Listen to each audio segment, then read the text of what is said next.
investors.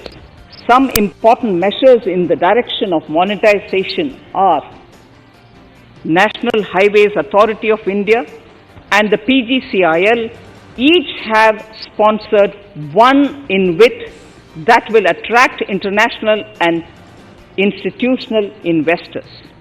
5 operational roads with an estimated enterprise value of 5,000 crores of rupees are being transferred to the NHAI InvIT.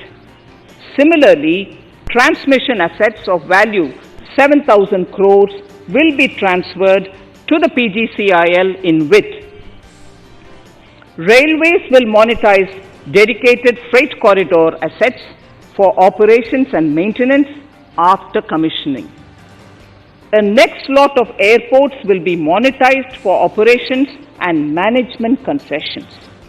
Other core infrastructure assets that will be rolled out under the asset monetization programs are NHAI operational toll roads, 2 transmission assets of PGCL, 3 oil pipelines of GAIL, Gas Authority of India Limited, IOCL and HPCL, Airports Authority of India airports in Tier 2 and 3 cities, other railway infrastructure assets, warehousing assets of CPSE such as the Central Warehousing Corporation and NAFED among others, and sports stadiums. Sharp increase in capital budget. In the BE 2020-21, we had provided for 4.12 lakh crores for capital expenditure. It was our effort that in spite of resource crunch, we should spend more on capital, and we are likely to end this year at around 4.39 lakh crores, which I have provided in the RE of 2020-2021.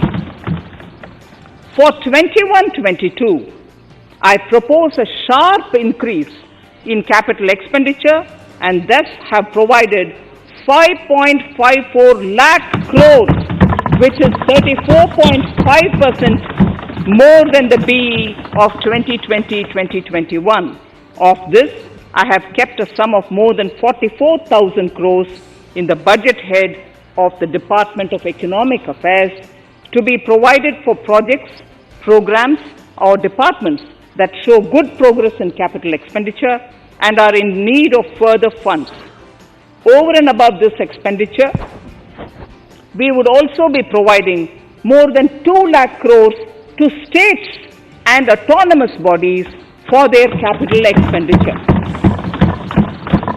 We will also work out specific mechanisms to nudge states to spend more of their budget on creation of infrastructure.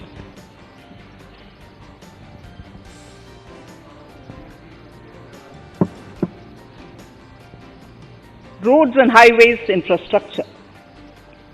More than 13,000 kilometer length of roads at a cost of 3.3 lakh crores has already been awarded under the 5.35 lakh crores Bharatmala Pariyojana project, of which 3,800 kilometers have been constructed. By March 2022, we would be awarding another 8,500 kilometers and complete an additional 11,000 kilometers of national highway corridors. To further augment road infrastructure, more economic corridors are also being planned. Some are 3,500 kilometers of national highway works in the state of Tamil Nadu at an investment of 1.03 lakh crores. These include Madurai-Kollam corridor, Chittoor-Tachur corridor, and construction will start next year.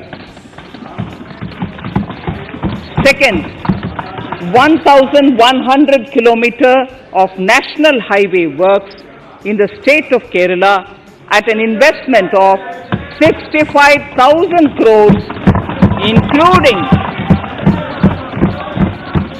including 600-kilometer section of Mumbai-Kanyakumari corridor in Kerala. Third, 675-kilometer of highway works in the state of West Bengal at a cost of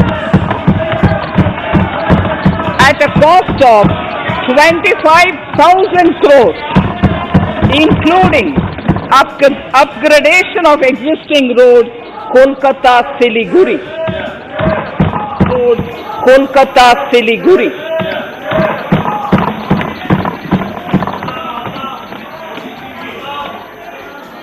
National highway works of around 19,000 crores are currently in progress in the state of Assam. Further works of more than 34,000 crores covering more than 1,300 kilometers of national highways will be undertaken in the state in the coming 3 years. Some of the flagship corridors and other important projects that would see considerable activity in 2021-22 are in Annexure 2 to my speech. I am also providing an enhanced outlay of 1,18,101 crores for Ministry of Road Transport and Highways, of which 1,08,230 crores is for capital, the highest ever provided. Railway infrastructure. Honorable Speaker, sir, Indian Railways have prepared a National Rail Plan for India 2030. The plan is to create a future-ready railway system by 2030. Bringing down the logistic costs for an industry is at the core of our strategy to enable Make in India. It is expected that Western Dedicated Freight Corridor and Eastern Dedicated Freight Corridor will be commissioned by June 2022. The following additional initiatives are also proposed. The Son-Nagar-Gomo sections, 263 kilometers of Eastern Dedicated Freight Corridor will be taken up in PPP mode in this year itself. Gomo-Dankuni section of 274.3 kilometers will be also taken up shortly in short succession. We will undertake future dedicated freight corridor projects, namely East Coast Corridor from Kharagpur to Vijayawada, East-West Corridor from Bhusawal to Kharagpur to Dankuni, and North-South Corridor from Itarsi to Vijayawada. Detailed project reports will be undertaken in the first phase.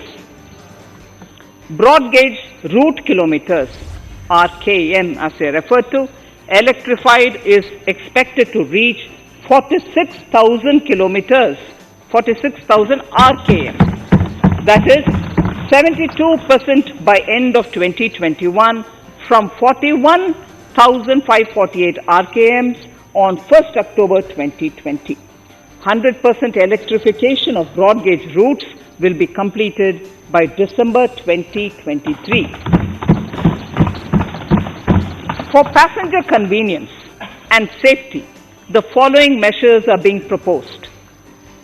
We will introduce the aesthetically designed Vista Dome LHB coach on tourist routes to give better travel experience to passengers.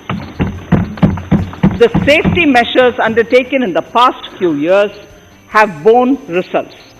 To further strengthen this effort, high-density network and highly utilized network routes of Indian Railways will be provided with an indigenously developed automatic train protection system that eliminates train collision due to human error. I am providing a record sum of 1,10,055 crores for railways, of which 1,07,100 crores is for capital expenditure only.